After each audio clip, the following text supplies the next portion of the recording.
Hi YouTube, so I'm keeping up with my documentary review. So this is my second single mother by choice documentary review, and it's actually called Plan B, a single woman choosing motherhood. Now, I kind of like the old movie better, and I will get into why, but I did like this documentary. I have some notes.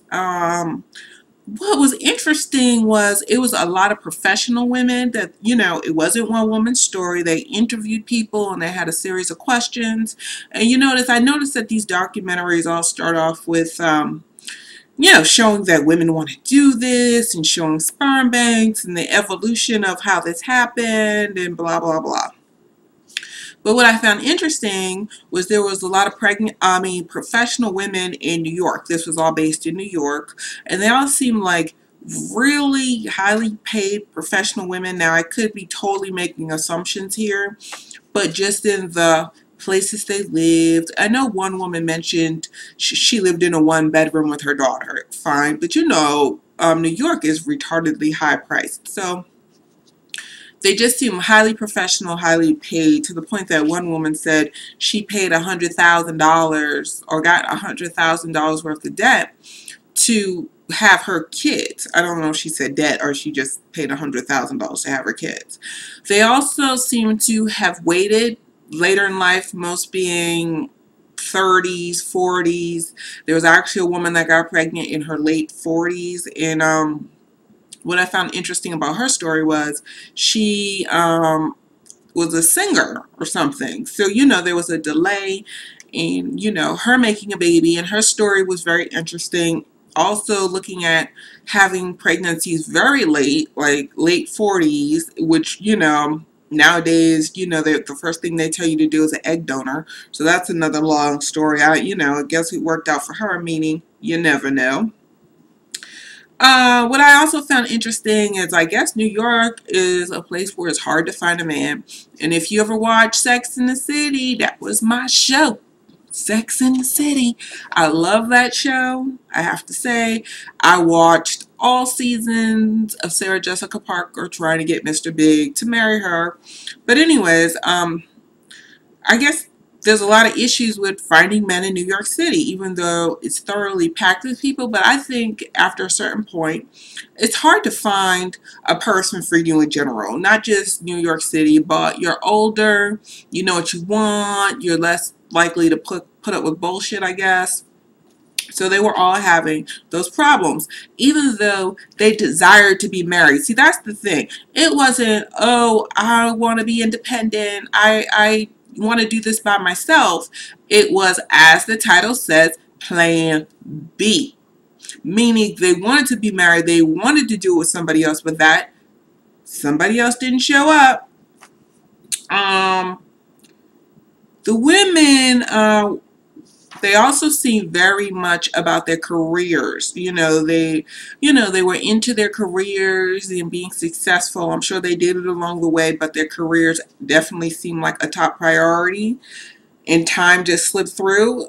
Or you get to the point, or it seems they got to the point, it's either now or never. I think someone actually said now or never. There was an Asian, I don't know if she was Asian or Latino. I kind of didn't consider her a single mother by choice, but this is just my opinion. The debate is I considered her a single mother, but I didn't consider her a single mother by choice. She got pregnant by a boyfriend and decided to do it alone. See, to me, that's not a choice. You know what I mean? You kind of got knocked up with the little roll in the hay and you decided to do it alone. That's single motherhood. Choice is, I have no man. I want to get pregnant.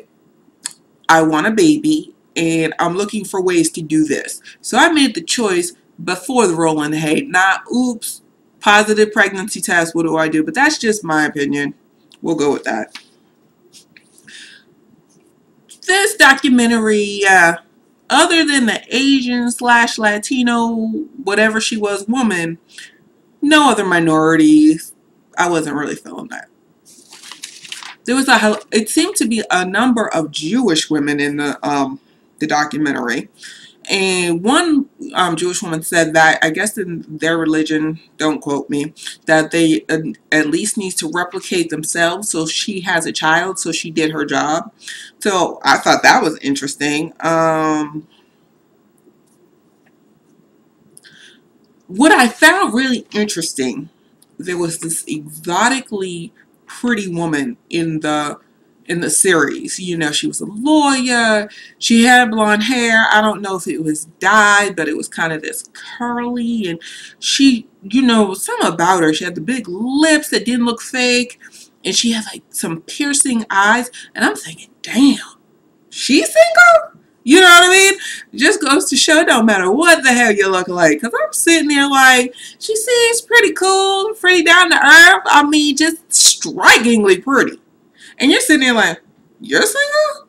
For real? But that was, you know, shocking to me. But she was single. And one of her things was she asked a friend to be like a coach. With the baby or having the baby. And a friend was concerned that people would think they were lesbians. You know, I could care less. You know, for me, but I guess, yes, the concern is other people thinking you're lesbians because, you know, pretty much the lesbians have the whole insemination and stuff on lock. Most people think heterosexual people want to do it the baby making way between the sheets. But clearly, you know, there's a percentage that are not. The one thing I absolutely loved about this documentary.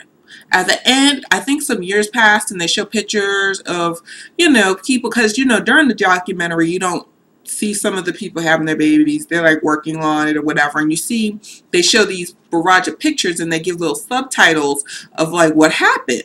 And this one girl, with, you know, when they followed the documentary, she was working on one child. But when they go back and they look at the picture, she actually ended up having two, even though in the documentary she said she only wanted one. She ended up having two, but her husband was in the picture, meaning she got married after the fact. And he adopted the kids, which I thought was beautiful. And I thought that is an important point. That just because you have kids does not mean you can't get the ring, ladies. You can get the ring, you know. I think, and another woman said it, it takes the pressure off. You're not looking for a baby daddy. You're not looking for someone to marry you and instantly have kids. And I feel after a certain age, so many people already have kids. Like, I meet a lot of men who say, I already have kids. I don't want any more.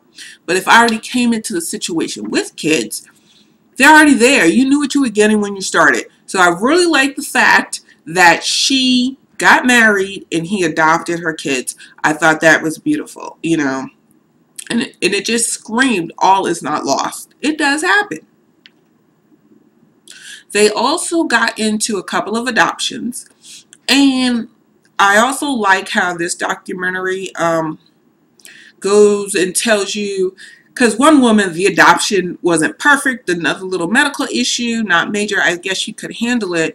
But, you know, I didn't realize that when you're a single mother, they try to not give you special needs kids or children that need extra care because you're by yourself. Well, I guess that didn't happen in her situation.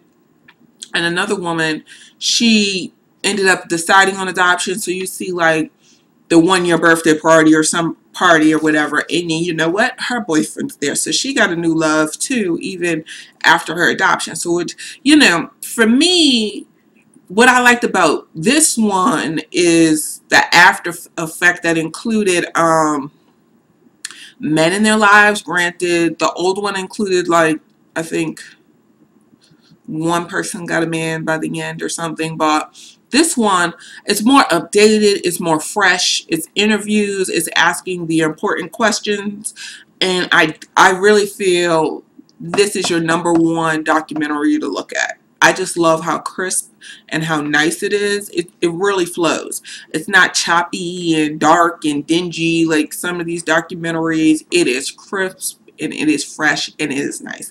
And it really made me feel, even though, you know, I wish there was a few more minorities. Excuse me, I'm a minority. I always wish there's some ray of color and stuff like this that I can relate to.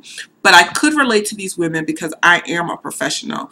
Do I make six figures? No, I do not. But I am a professional, so I could relate to this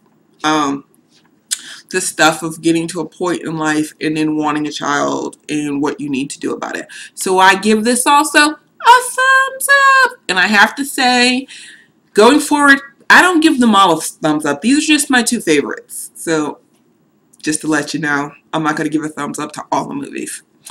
Bye, YouTube!